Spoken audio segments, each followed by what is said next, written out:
Кайырлы күн. Бүгүн үй жагдайында өтө дәмдүү хрустящий печенье дайындайбыз.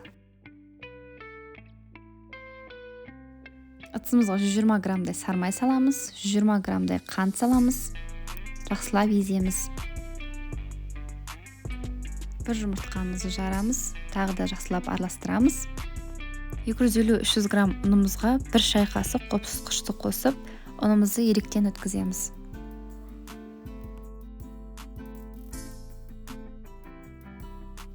Онда көп салып коймаңыздар, камыр колго кичине жабышатындай болуу кажет.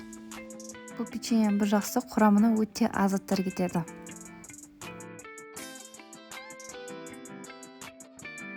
Эми шоколадыбызды унтактап, осы камырыбызга салып аралаштырабыз.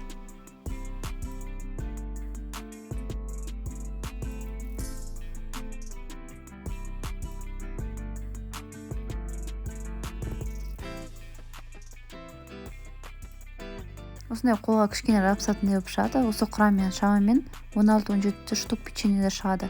Одан да көп жасайм десеңиздер, 2 эселеп саласыздар. Жумшак камырыбызды осы видеодагыдай дөңгөлөтүп алабыз.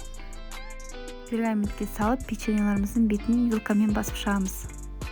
Кызып турган печке 180 градуска 10-15 мүнөттө пиширип алабыз. Міне биздин печеньемиз дайын болду. Өтө дәмдүү хрустящий болуп чыгат. Милдеттүү түрдө жасап көрүңүздөр.